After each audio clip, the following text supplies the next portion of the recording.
It's currently Thursday, November 3rd. This is video log 62, and it's been 62 days since I haven't been to the gym, and I think I'm starting to lose all my gains. Help. My battery's barely holding out. I don't know if I'm going to be able to stay away from the gym much longer, man. I just don't know what to do. I'm going to lose all my hard-earned gains, man.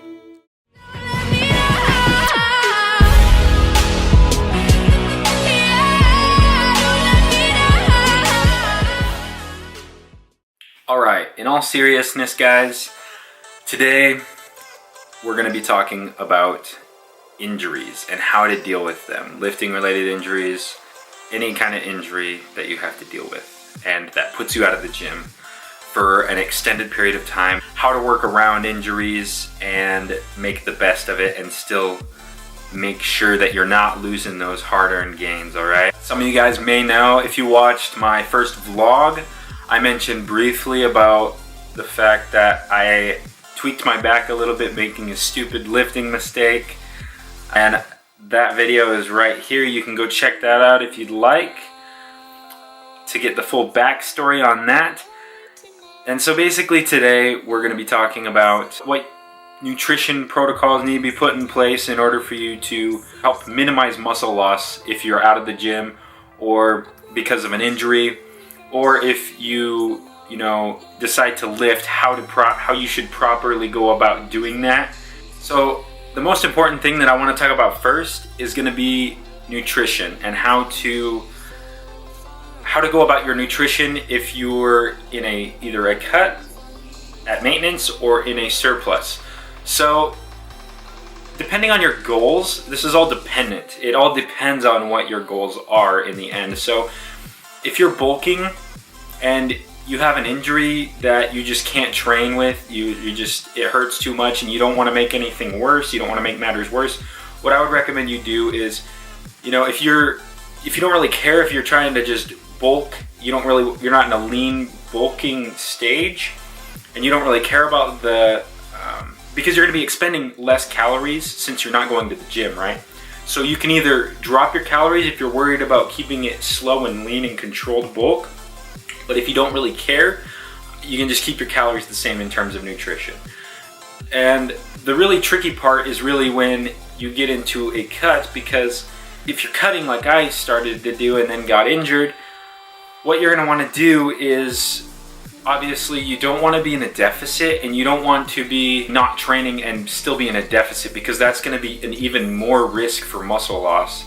Because the stimulus that training and resistance training provides you is basically telling your muscles, hey, we need to stay on this body even though we're in a caloric deficit. It's the more resistance, if you're doing resistance training and you're in a caloric deficit, it's going to tell your muscles, hey, we need to stay, and it's going to take the fat instead. Now, of course, you're going to lose some muscle when you're trying to cut weight. That's just inevitable. That just happens in a caloric deficit.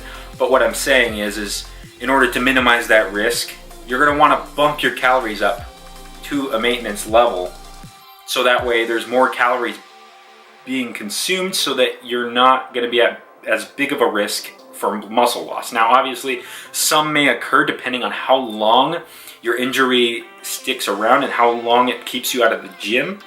But that's what I would recommend as just a basic guideline. Obviously, if you're already maintaining, that's great. You're doing a good job. The next part I want to get into is the fact that you need to keep, as far as in terms of macronutrients, if you do track and you're in a deficit, even if you're not in a deficit and you're at maintenance level, I would recommend keeping your protein at a fairly high, on the higher end of the recommended spectrum. So like for bulking, obviously, it's recommended that you eat between 0.8 to 1 gram per pound of body weight, but in either a deficit or a maintenance level, or even if you're just out of the gym, I would recommend 1 to 1.2 grams. And currently I'm about a 1.1 gram per pound as in terms of my own macronutrients, but everybody's body responds differently to different protein levels and intake levels. So really, you just kind of have to see what works best for you. But yeah, definitely keep it on the higher end, because that's going to help also prevent some muscle loss if you are out of the gym. Next key point I want to get onto is talking about how you should structure your training if you want to actually train and attempt to train around this. Now, last week I went to the gym. So this happened 2 weeks ago. The injury happened to me personally 2 weeks ago.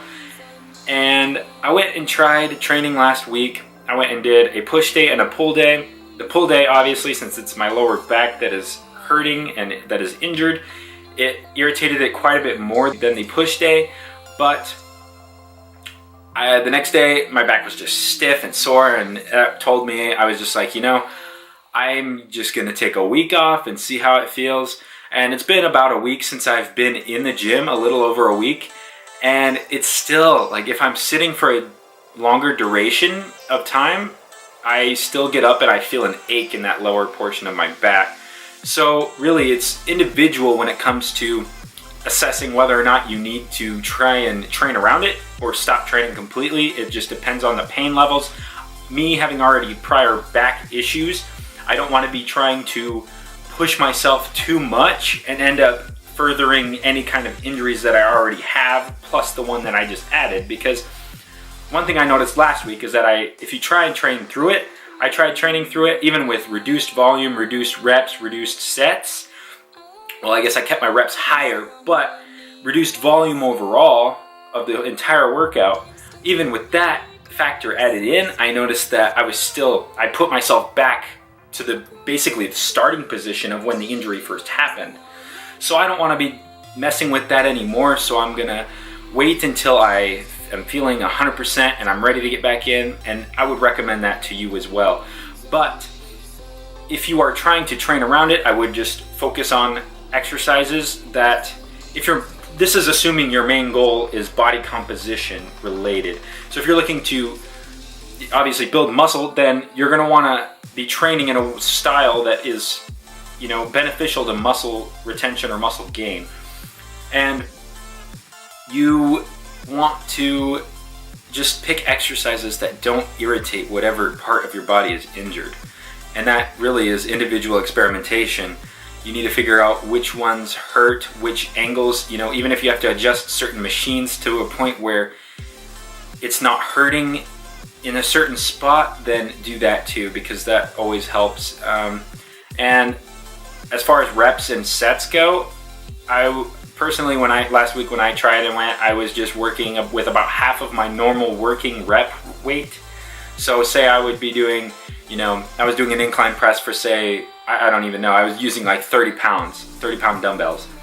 And I was just going between that 12 and 15 rep range and just keeping the reps higher, keeping it controlled, really just focusing on form. You want to be doing something in this stage. If you're trying to train around something like this, if you're trying to train around an injury, I would recommend just maybe doing something similar to a deload week, which is just where you were, just like what I just mentioned, is just reduce your overall weight being used and reps being pumped out and stuff like that. So, you know, one thing that people freak out about is the fact that if you're out of the gym for, you know, 2 weeks, you're going to lose everything that you've worked for the past 2 or 3 years.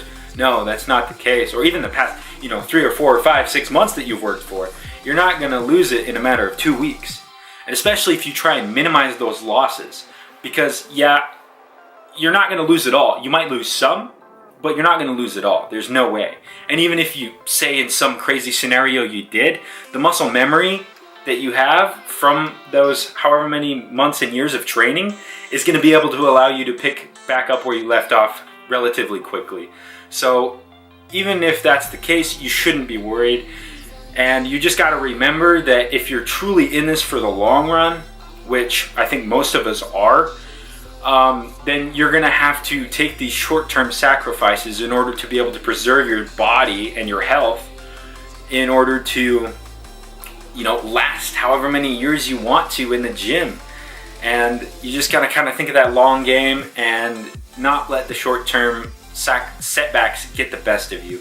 It just sucks, because I know, trust me, because the past week and a half I've been itching to get back in the gym. I really want to start lifting again, and it's just irritating, really. But you just got to stick it out and just hope it heals quickly. Other thing I would recommend is getting a lot of sleep.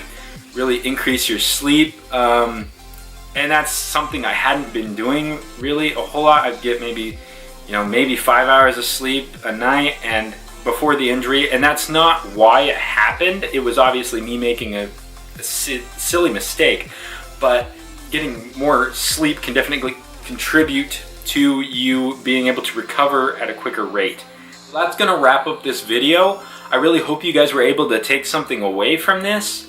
And this is just how usually, this is how I'm currently going about this stage in my lifting career, and I just wanted to share it with you guys and let you guys kind of update you guys, but also maybe provide some information if anyone else is in this current situation or has been in this situation in the past and maybe handled it a little bit differently.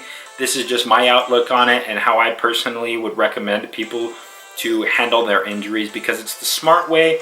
And like I said, longevity is the key here. We're all looking to, be swole and lifting when we're still in our 50s and 60s.